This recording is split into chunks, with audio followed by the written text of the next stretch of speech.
సత్యమూర్తి గారికి నమస్కారాలు, ఏబిఎన్ ప్రేక్షకులందరూ నమస్కారం. రైట్, ఇది బార్లో నెలకి 5 కోట్లు అవినీతి జరుగుతోందని పేర్ని నాని గారు చేసిన ఇప్పుడు జరుగుతోందనేది ఆయన చేసిన ఆరోపణ. దాన్ని మీ ప్రభుత్వం ఎలా తీసుకోవాలి? సార్, ఇప్పుడు పని ఉండాలి, ఏదో ఒక మాట్లాడాలి, ప్రెస్ మీట్ పెడితే కానీ మైలేజ్ రాదు. ఇప్పుడు ఇంకో వేరే కార్యక్రమాలు లేవు. ఆయన చూస్తే దేశం వదిలి బయటపోయి ఉన్నారు కాబట్టి ఏదో ఒక అంశం నడవాలి. పేర్ని నాని గారు కావచ్చు, అది సజ్జల గారు కావచ్చు, ఎవరో ఒకరు ప్రెస్ మీట్ పెట్టి వార్తల్లో ఉండాలి. ఇప్పుడు మనం ఈ సందర్భంగా ఒక సినిమా డైలాగ్ని గుర్తు చేసుకోవాలి. అత్తారింటికి దారేది, పవన్ కళ్యాణ్ గారి సినిమా.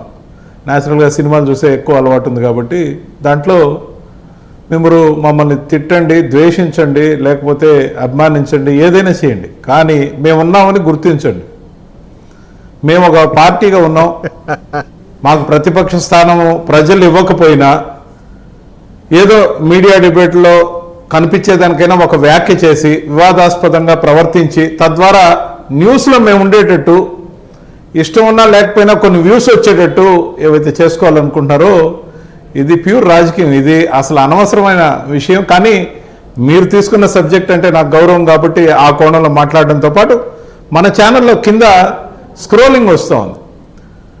చంద్రబాబు నాయుడు గారు మాట్లాడిన స్క్రోలింగ్ ఏదైతే వస్తుందో, సూపర్ జిఎస్టీ సభ, కర్నూలులో జరిగిన సభ సూపర్ సక్సెస్, 13,640 కోట్ల రూపాయలు ఏదైతే ఆంధ్రప్రదేశ్ ప్రజలకి అభివృద్ధి కార్యక్రమాలు చేశారో, కూటమి ప్రోగ్రెసివ్ గవర్నమెంట్గా ముందుకు పోతుంది. వెంకటకృష్ణ గారు, వారం రోజుల్లో ఇక మీదట దయచేసి మీరు పెద్ద మనసుతో యాజమాన్యానికి కూడా మేము రిక్వెస్ట్ చేస్తాం, తొందరలో అఫీషియల్గా కూడా రిక్వెస్ట్ చేస్తాం.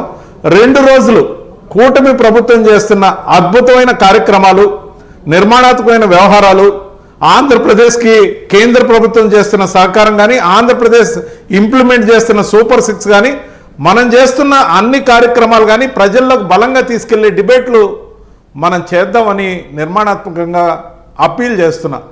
ఎందుకంటే వార్తల్లో ఉండడం కోసం బార్లకి 5 కోట్ల చొప్పున ఈ గవర్నమెంట్ కలెక్ట్ చేసిన ఒక రాయి విసరడమో బురద చల్లడమో చేస్తే దీని మీద ఎలాగో డిబేట్ జరుగుద్దని వాళ్ళకి తెలుసు. ఫ్రీగా పబ్లిసిటీ కావాలి, పైసా ఖర్చు అవసరంలా. ఇలాంటిది ఒక వ్యాఖ్య చేసి వదిలేశారనుకోండి, మనం ఏంటంటే దానికి ఖచ్చితంగా డిబేట్లో మనం మాట్లాడతాం. ఈ రోజుకి గడిచిపోయింది, మళ్ళీ రేపటికి ఒక అంశం. అంటే పైసా ఖర్చు లేకుండా పార్టీని సజీవంగా ఉంచుకోవడానికి ఖచ్చితంగా ఇది ఒక ఎత్తుగడని చెప్పాలి, దాంట్లో విషయమే లేదు. ఇప్పటికే ఆ జరిగిన లిక్కర్ స్కామ్ 3,500 కోట్లకు సంబంధించి సిట్టు విచారణ గురించి కానీ, దానికి సంబంధించి లోతుపాతుల గురించి కానీ, దానికి సకారాత్మకమైన వివరణలు ఇవ్వడానికి కానీ గతంలో మన ఛానల్లో నేను ఓపెన్గా ఛాలెంజ్ చేస్తున్నా. ఆ విధంగా స్కామ్ జరగలేదని మీరు ఆర్గ్యుమెంట్ నిజమైతే మీరు కానీ సజ్జల గారు కానీ ఓపెన్ ఫోరంలోకి రండి, డిబేట్ 1 గంట సేపు అన్ని ఛానల్స్ని పిలుద్దాం. పిలిచిన తర్వాత ఆ లైవ్ డిబేట్ అయిపోయే లోపల స్కామ్ జరిగిందని మీ చేత ఒప్పించి పంపిస్తామని చెప్పా. ఎవరు స్పందించలే.